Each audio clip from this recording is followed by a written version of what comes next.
Next up, we have a question for Rogue. This is quite the run compared to last split. What specific lessons did you take from the spring when thinking about your playoffs run this time around?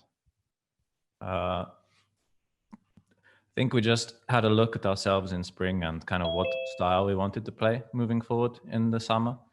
We had a big target about like practicing more efficiently as well. I think kind of a combination of these two things and a little bit of help from the meta, it suited us for sure. Then we kind of ran away with it, right?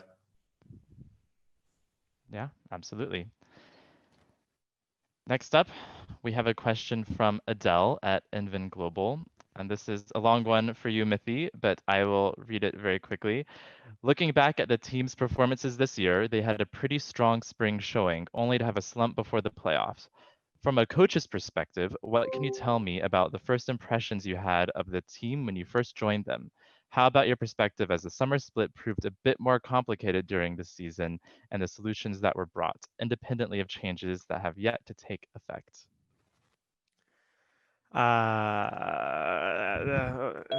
Can you try me again? Can you do like the first part of the question and I'll answer that first? Yeah, absolutely. From your perspective, what was your first impression of the team when you joined them? My first impression of the team was it was a very talented roster, a lot of ideas, and felt like yeah, just like a very deep understanding of the game, like especially mid to late game. So it was a very interesting team for me to work with, and that's kind of the reason why I stopped playing, is because I just wanted to keep pushing that strategic part of the game, and I felt that if I joined a lower tier team, I wouldn't be able to do that. So yeah. Yeah.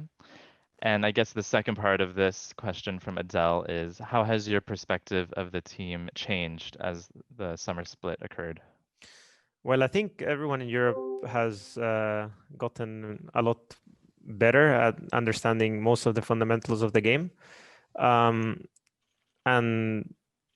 I think that we came to like understand or like be aware of some of our limitations as a team, and I think it was more about navigating our way through them and slowly working on some while leaving others for a different time. So it was hard, yeah. And on top of that, there's the whole drama of being in Fnatic and things not going well, so the pressure is on, and it can get crazy, but yeah, we managed to pull through, so very happy.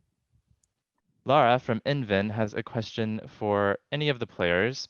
What are some of your expectations playing at a new setup during Worlds? Larson, do you want to start out? Well, I guess I'm the only player that can talk. Wait, what was the question again? I kind of forgot already. What are some of your expectations playing with a new setup at Worlds? New setup, you mean in stage, I guess, and not online? Lara, do you want to specify? I meant online, yeah. To have a completely new environment, so different than the previous Worlds. Well, I haven't played in previous Worlds, but I don't know. I mean, I haven't thought too much about Worlds. I just know that it would be really fun. I don't know what setup or something. I mean, yeah, I'm not really sure what to answer. Yeah, this question would have been more suited for Jankos or for Burpo. Can you hear me? Yeah. Yes, Hi. yes, I can hear you. Finally. Nice, dude. We have it. Nice. Okay, so I don't care much. I think it's fine to probably play at Worlds. I think playing online has been very underwhelming in my opinion. Not saying that because we lost to Fnatic, but could be the issue, of course. And I think that it will be like much more fun to play online again. Sorry, offline. And I think it will be possible in Shanghai, hopefully. And I know that most of the LCK teams were playing offline. Right now, of course, LCK is online, and most of the LPL teams, had finals and everything offline as well. So I'm pretty happy to come back on stage, and I don't think it should hinder our performances as European teams to play on stage again. I would even say that it could make us more excited and like really eager to prove ourselves. So personally, I'm pretty happy with how the Worlds are gonna go, except for the pre-Worlds routine, quarantine and everything. But I mean, this is the world right now, so we just have to get through it. I think we also have Reckless who's here for Fnatic. So Reckless, I'm going to put you on the spot. Do you want to take this question too? Sorry, I didn't hear the question. I just came like 2 seconds ago. Yeah, sure thing. The question is, what are your expectations for playing at a new setup during Worlds? I think we're a team that benefits from playing on stage, so I would say I have pretty good hopes for playing at a different setup. I don't think we're one of the teams that suffer from this whole pandemic situation. Next up, Alejandro from Full Esports. This is a question for Grabs. We know that Perks and Caps can play in bot and mid lane as well. Could we see a lane swap if it was necessary? Yeah, I think we kind of brought this issue on ourselves, but for now, Perks is AD, Caps is mid, and maybe we have something prepared, maybe we don't, but this would not be the place for me to share that for you. So I guess we have to find out when we play on stage or at Worlds, so yeah. Yeah, for sure. Next up, we have a question for Javier. What is Fnatic going to prepare for Shanghai's bubble? Are you going to travel as soon as possible? Well, we are not preparing anything special. We are just following Riot instructions for this, and I think they will disclose them as soon as they are public. Right now, we just know that we will go sometime in advance, and we will have to quarantine there in order to be safe and have this bubble system where no one with corona can enter, and we will get tested before. But yeah, apart from that, we will try to make the daily routine as easy as possible for all our members, because quarantine can be hard in a hotel. So yeah, definitely. For Rogue, another one for Larson. You joined Rogue last year. Do you think any time that you'd be in this situation where if you beat G2, you could win the LEC trophy? Honestly, I didn't think we would be this good already, that we would compete at the top when I joined last year, because we're kind of an academy team and we kind of sucked at EU Masters for 1 year ago, where we went out in groups.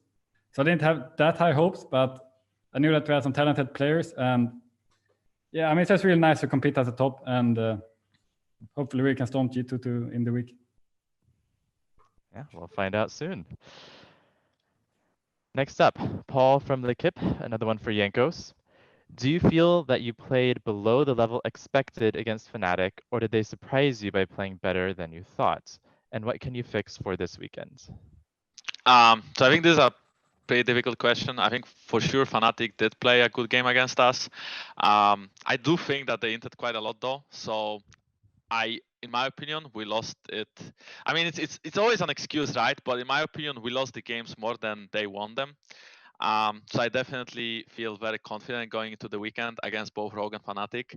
That being said, though, I think both teams have been performing insanely well, and both junglers are like super skilled, and it's not going to be easy to beat them. I guess the expectations are that we will still take the final, unless people think Fnatic or Rogue are better now. I don't even know really, but I think we'll have like a really good BO5 against Rogue, and hopefully we'll make it against Fnatic, and then also have a BO5 against them. But yeah, about the weekend games, I just think that we choked a lot, and after watching them, I think we did beat ourselves quite a lot, and we made a lot of mistakes that were like cringe to watch in the hindsight. So hopefully we can fix it for next week and just be more mindful about the decisions we make and the drafts we do, and just everything about the game basically. Yeah, it'll be interesting to see for sure. For Fnatic, Mythy and or Reckless in this case, despite a rough season, we've seen a very good Fnatic against G2 last weekend. How do you explain this step up? And is there a technical and mental boost for both you and G2 when you play against each other? I think Martin probably should answer this one. Sure. So I think for sure when we play G2, we want to win more than otherwise. Not to say that we don't usually want to win, but there's always this extra thing when you play against them. So I would say we probably played better than this rough season has led us to believe ourselves even. So it was a good weekend for us, but I don't think it's like something we could only do once. I think for sure it could happen again this weekend, and for sure it could happen again at Worlds. So for us, it's just about keeping the ship going forward, keeping our identity that we have now found with Oscar being the main guy of the team, and making sure everyone's happy with that, because it can be tough as well on others to take a backseat role. I don't think it's something a lot of people are actually comfortable with. So we need to make sure everyone's still happy in the team as well. Well, thank you for that very thorough answer.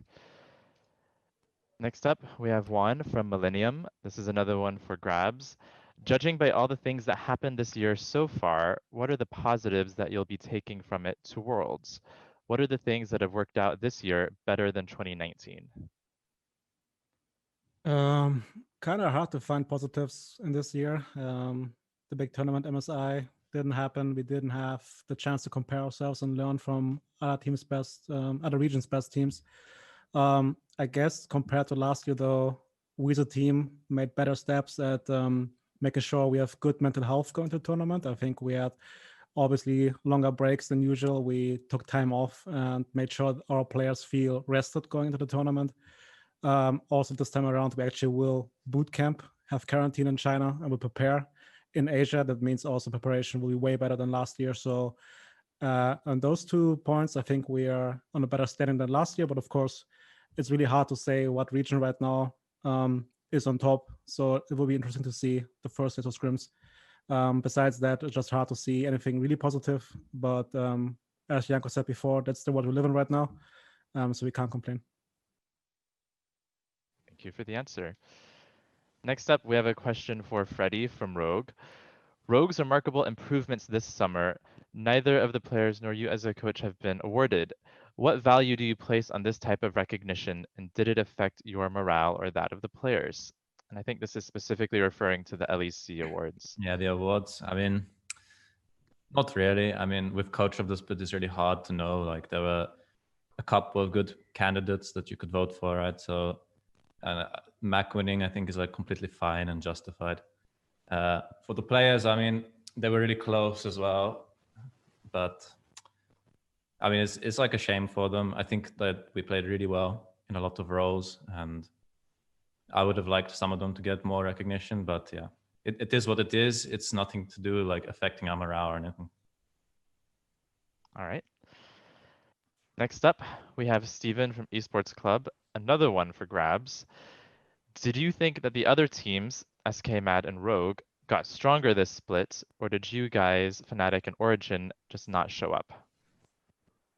I think it's a mix of both. It's very evident that the lower tier teams like Mad and Rogue elevated the league at the level of the league, and they are for sure stronger than last year. At the same time, I believe that Fnatic and ourselves look to find kind of an identity or change some stuff in the structure that had high impacts on our performance. So it goes both ways. Ultimately, though, I do believe it was more than that us and Fnatic did not show peak performance. So yeah, Origin, of course, is an entire different story. So basically, Matt and Rogue got better, but I think also us and Fnatic just choked harder than we should have probably in regular season, or didn't care enough. I'm not sure what they would say to that, but yeah, we definitely did not have 100% showing the entire split. Moving on then to Mithy. Can you describe the emotional roller coaster you've been through last Saturday during the series? So yeah, like I said, it wasn't really a roller coaster for me. I was just taking one game at a time and trying to, like think things through during the series and adapt and just staying focused in the process. I knew it was not going to be an easy series, so it wasn't like very exciting for me to win game 1 or lose game 2. I was just trying to empathize with the guys and hope that, like the little time I have between the games, I am able to have an impact. And yeah, that's it. At the end, when we won, it was nice, but I was just happy that the guys managed to, you know, take that thorn off their skin, or I don't know how to call it, like being able to beat Fnatic and believe that it's possible. I think it's an important step for us, but you know, like nothing really matters unless you win the finals. So it wasn't like a very extraordinary moment for me. Yankos, which jungler are you looking forward to facing the most, and how do you feel about the more aggressive style other junglers play? I think this is specifically about Worlds. Yeah, well, I mean, I guess it's pretty exciting. I think that Karsa has been playing much different compared to his RNG performances. There's also Kanavi, of course, and Canyon. I always knew Canyon is really, really strong because I did play Damwon in scrims, and you know, everyone kind of says that Damwon in scrims are pretty insane. And every year we play Damwon, like both 2019 and 18 at Worlds, we had issues in scrims against them. We always get like really, really outperformed, to call it nicely. And I think these are three junglers that I'm like really looking forward to play the most. Of course, they play different jungle style than me currently, but it's also not something that, I mean, something that will most likely change on the world, since Zed is getting nerfed, I believe, next patch. So if that was one of like the picks we played in the series against Fnatic, if that's like not really playable in the jungle anymore, then we'll have to shift into different picks like the Graves that they play in Asia, like the Kindred, like the Hecarim or Eve or whatever, right? So I just think that it's going to be fun to adapt, and it's going to be fun to try a new thing. And it does seem like Jungle's role is pretty farm heavy right now, and more about like carrying the team instead of being the guy that always like supports the team from the shadows. So basically these three players, and probably I have to adapt a few things in the team. Hi guys, my question is for the three players who are here. I wanted to know, what was the toughest challenge you faced this split, and how did you overcome it? Who wants to go first, or should I? You go first. So I feel like I misspoke a bit earlier, but basically what I wanted to say, this was during my first question, was that I feel like we're a team that benefits a lot from playing on stage. So in that regard, you asked me about Worlds earlier, and I thought once we get there, it's actually going to be good for us. And in the same vein, we've kind of been suffering a little bit from this whole pandemic. I feel like I kind of said we didn't, but I think we have.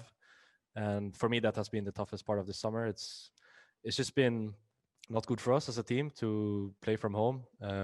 We've been trying now in the last 2 weekend games to change the atmosphere a little bit by going to a place nearby instead. So you still get the whole pack up your gear, unpack your gear, come together before the game. It's a bit of a different vibe, sort of similar to what you'd have if you were to go to the studio. So I think for us, that's just been the toughest part, dealing with the whole playing from home and not getting the excitement from the fans.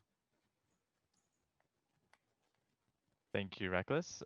Yankos, Larson, either of you want to give an answer? I think Larson should go next. Yeah. I mean, the regular split wasn't, there wasn't any big challenge, but after we got stomped against Fnatic, we realized we needed to change our playstyle a lot, right? Since Inspired kind of played dog junglers whole split, and we didn't really play carry junglers at all. And so we just realized we need to change our playstyle a lot, because Fnatic has stomped us with the carry jungler playstyle, right? So I think that was the biggest challenge, just that we need to adapt a lot and adapt to a new patch that came with the playoffs patch. And I think we did pretty well last week, so hopefully we can keep it going. Well, I think for us it was two challenges. I think first of all, of course, struggling to get to playoffs was never the case in our team. So just the fact that we actually had to sweat for it and try really, really hard by the end of summer split was kind of difficult for us because we are used to chilling before playoffs and taking it easy, but we couldn't do it this time. We actually had to try very, very hard after bad performances during the early season. And then, of course, losing to Fnatic, like Rogue mentioned before, it sucks, you know, when you lose to a team. So we, I suppose, had to rewatch the games and rethink our approach to the game. Not necessarily change everything we like how we perceive the game, but adapt in a way where our drafts will be more unpredictable again, and adapt in a way where our style can be mixed between playing the aggressive jungle style or farming for late game jungle style. And I think both can be played currently in the meta. It just depends what are you looking for in the game or how you want to win the game. As it was showcased on the weekend, they did scale very well. They did have like really good team fights, but at the same time they also like were losing early games hard. So I think it just kind of depends how you approach the game. But that being said, probably the harder one was losing to Fnatic. I couldn't like sleep all night. It was really like sucked, But that's like after every BO5 you lose, it just like really blows for 2-3 days, and then you get over it, and then you just try to be the best again. So we are on a good track right now again. Well, thank you three for those answers. Next up, we have Tom. Make sure you unmute yourself when you speak. Right, I'm a bit of a boomer today. I'm sorry. My question is for Reckless and Jankos. The G2 Fnatic rivalry has continued, and now this is the first time, I think, if I remember the broadcast correctly, in 874 days that Fnatic beat G2 in a best-of series. For both of you, what were the things you directly took from that series that you want to implement in future times you play against each other? I would say for us, the biggest difference we had this best of 5 in comparison to other best of 5s against G2 was that we had a really good mental state of the team. I guess, simply put, previously we would have troubles losing games to G2. And I feel like this time we were much better at handling the losses, and we could still bounce back. I think the series went, basically we started taking the first win, and then they took theirs, we took ours, they took theirs, we took ours. And I don't feel like that's something that would happen previously. So if we were to play them now on Sunday, or even other best of 5s that we might play in the future, I think it's important we remember that we all need to be present for every single game, and not just the first one or up until we lose. Yeah, I think for us it's quite the opposite. I think when playing as Fnatic, we always wanted to overperform and show that we are the better players, the better individuals. And as much as it can help you sometimes in cases where maybe you don't have as much confidence, for example, in Spring Split, when we played Fnatic in the final, they were like the team to beat in playoffs. They didn't really drop a game, I think, and they kind of like stomped everyone. And meanwhile, we lost to Mad Lions, and we had to go to the finals through through the lower part of the bracket. So I think back then, since everyone like tried to perform really hard, everyone was like focusing on draft or how we can make the game plan better. We did have like a pretty good approach to the games, and we did manage to not really drop a game. And I also felt like, yeah, it was probably easier to play back then than it was right now, because it did feel like they were struggling more and more every game we played. And I think right now we did make a lot of weird decisions in the game that we are not really making usually, and I am not sure if it is because they did pressure us harder than usually, or if that's because we try to overperform and overreach our boundaries. But I think if we kind of go cool-headed into the weekend, it will not matter if we play against Fnatic or Rogue. I think we can beat both these teams. That being said, though, I think that every time we face Fnatic, we really want to win. So nothing will really change for the future. I think just this team is like special, like you really want to win, and it hurts. It hurts double when you lose to them. So just it is what it is. Same. Right. I think next up we have Ashley. If I can find you. There you are. Oh wow! Hi. Hi. My question is to Fnatic Reckless. Hey, Reckless, you are now a regular at Worlds, and there will be some familiar faces such as Jackulov returning to Worlds. Is there any particular AD carry or bot lane that you would like to face at Worlds? And I think people are also quite interested to see Reckless Deft rivalry being brought back up ever since 2015. So what are your specific thoughts on that matchup against Deft? I feel like playing Def this time will be much different than previously. I always felt before like I was some sort of like step below him, or I don't know, there's a better word for this, but I always felt like I was just below him in a way. And I think this time it's maybe different. Maybe now we're on more equal footing. So it's going to be interesting to see if I can actually put up a fight rather than before when I would just basically fall over. And for Jackal, I would say it's kind of the same. Again, in 2018, I felt like in hindsight I was just below him. So I would like to see now if I'm more on equal footing. Thank you for that answer. Next up, we have Nicholas. Oh, you're muted. We can't hear you. I will come back to you, Nicholas. So Oh, you no, sort I out. have it. I have it. It's All right, I perfect. don't know. Okay. So this question is to probably all the players and coaches. So if you have something to say, just say something. If you don't, then it's fine if you don't.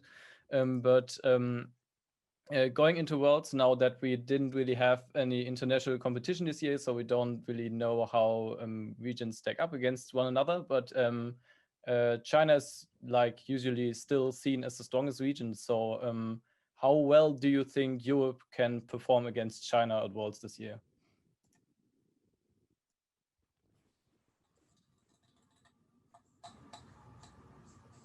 I can start if no one really wants to say anything.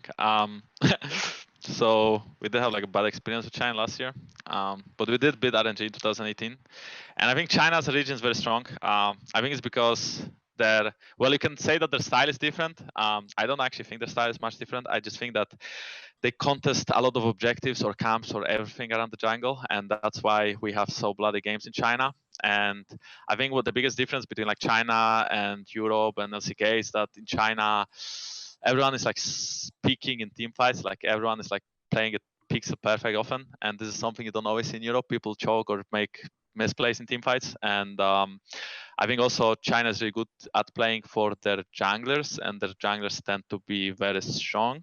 Currently, most of them are imports. I don't think there's any Chinese jungler actually at Worlds, but that being said, they contest like every crap, every objective, every Raptor camp, which also fits their style of playing with all the Graves, Kindred, and all the kind of farm into like snowball junglers. And personally, from my point of view, it's pretty exciting to play against that style because it's something we don't actually do at G2. So maybe that will force us to try a new style or force us to adapt in a way where we can become stronger. But at the same time, I think we can definitely match them on every position and during laning phase. And I also think we can match them in macros. So it will probably come down into who can like out team fight who, or maybe who can be sometimes smart on the map. But currently the meta is more about fighting. So gonna be a lot of bloody games, but should be fun to watch. Any other takers for that one, or can I move us along? I would just like to mention that I think one of the most fun parts of playing Chinese teams or Asian teams in general is just how good the players are individually. Sort of what I mentioned briefly with Jackalov and Deft. In the moment when I played these guys back in the day at previous Worlds, I would always feel like I would either have their number or I'd be fine playing up against them. But in hindsight, it would turn out to be that I was not on equal footing. So I just think it's like super interesting to see every year when you go if you are good enough at the game to go up against these guys. And I think that's where they shine most of the time. A bit like what Janko said, they always play pixel perfect in team fights and make a lot of good decisions on the map. So it's just super interesting to see if you can keep up with them.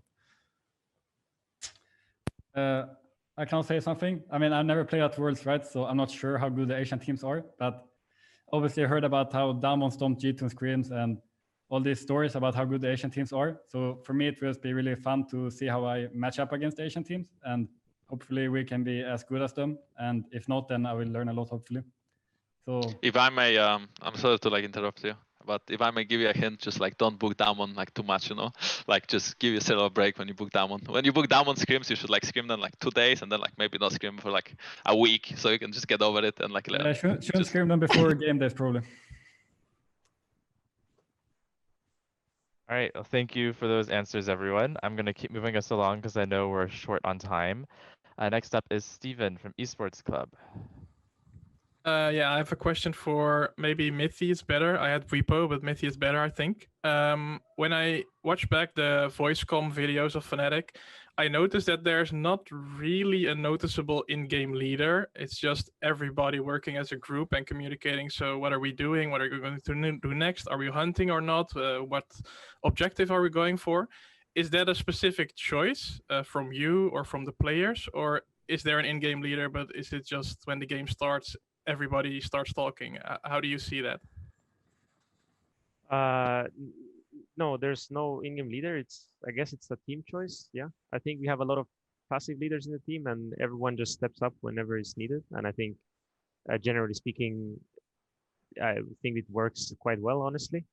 And it gives a lot more space and creativity to every individual. So, yeah, I mean, when it works, it works. When it doesn't work, it's rough. But I think it's honestly in League of Legends, I've never really seen many leaders that really step up when things aren't working. So I think this way is better for sure.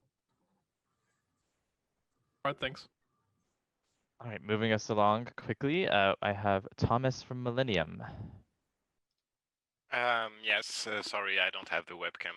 But my question is for, I think, Reckless and Yankos, because I listened to the voice com of G2 and Perks said that the best of 5 between G2 and Fnatic was a banger. And I would like to know that beyond the result and the usual rivalry between Fnatic and G2, did you enjoy that match more than other best of 5 you played recently? I would say I always enjoy our best of 5s against G2 more than other best of 5s.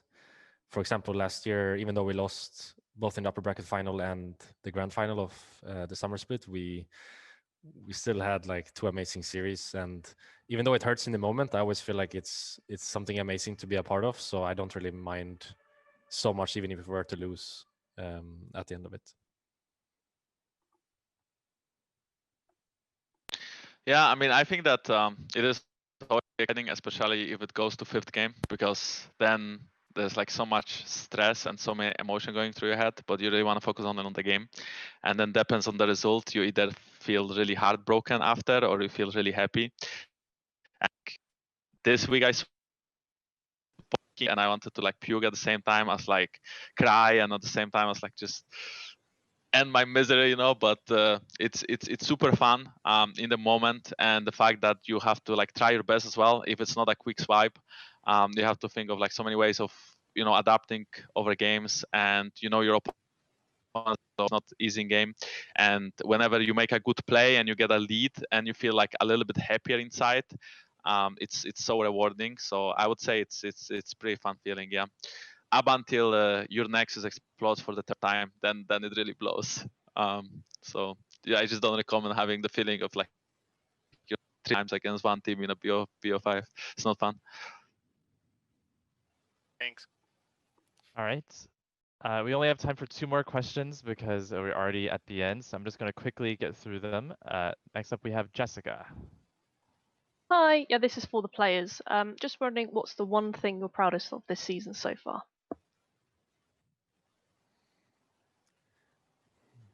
Any takers? I can go first if you want. Yeah. Sure. So I would say for us, the fact that we managed to overcome, first of all, the pandemic, but also our identity crisis. I feel like after we lost the spring finals to G2, we kind of had a thing in the team where we didn't really know what to do anymore. And as you could see in the regular season of summer, we kind of almost missed out on even making playoffs and potentially worlds. So we were in a really tough spot, and I feel like it was really cool to see that we could, even in that moment, figure out what we need to do next. And in that case, that was to make Oscar the main guy of the team. And I think that's something, at least I've even had happen in previous rosters that we haven't managed to do. So it was cool to see that even during the toughest of times, we could still come together and make up a good solution for our issues. Yeah, I can go next. I'm just happy that we played consistent whole split, because we ended last split like very badly. We played quite bad end of last split. So I'm just happy that we came back and that we're playing well and that we reach Worlds. Yeah, I mean, I was happy that we came back from last split because we were kind of bad. Incos? Yeah, for us, it's probably making playoffs, honestly. I mean, I don't really think we had any team cohesion issues. And even when we were losing, we were like, I mean, of course, unhappy, right? You can't really be happy after losing. But we kind of knew why are we losing. We are just like not practicing as hard as we could have. And we are dropping a lot of games because of it. And it got to a point where it was really, really stressful to actually get to playoffs because we just had to win like every single game in the last 2-3 weeks.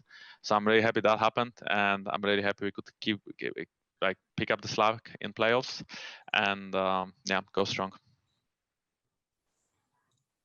All right, so now we have time for one last question, and that is from Benedict.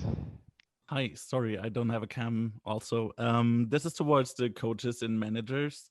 Could you tell us what the boot camps and preparation in China is going to look like and what atmosphere you're going for there? Thank you. Anyone want to start us off on that? I guess I can go first. This world's kind of awkward because I think there's no team that actually can have individual like say and what to do because we all have to go through the same quarantine process. So not being able to see your teammates will also impact just the overall mood. So I think it's going to be really hard, and managers specifically have to be really creative to find ways to get players together, even though they're in different rooms. Then of course after the 2 weeks it will be easier, but it's going to be like preparation we never had before. Because especially at boot camps, you want to be together, you want to go through reviews, you want to show what you actually mean in the replays, and now it's not possible. So it will be a really, really rough operation, I believe, for every team. That's just from us here. Look, I think overall it's going to be tough that we have to deal with all the safety measures. Of course, safety first, that's really important to us. But then also traveling to another region, it's only fair, you know, last time the other teams had to deal with jet lag and so on. We will have to deal with that now in China. But I guess all teams, us included, we're doing our very best to be really well prepared for this scenario. One from Fnatic want to chime in there? I mean, from our side, as I said, it's like still waiting on some transparency or some information from Riot in order to understand better how everything is going to look like, even though that we already know certain stuff, as we said, like the 2 weeks quarantine, isolated, and not being able to see each other, which are, of course, big barriers. In that sense, from our side, we are just, when we are there on site and we have a more clear plan on how everything is going to look like, what kind of setup we are going to have in the rooms and things like that, we will have to play around that. We are trying to, from our side, to work in a healthy plan for the players in order to keep them with some activities all together and some activities for them and suggestions. So yeah, that's what we are doing right now. But again, until we have more information on Riot side, we will not be able to have a clear solution. And also we are very tight in a schedule and we are very focused on the trip that we have ahead and of course in the final that we have ahead.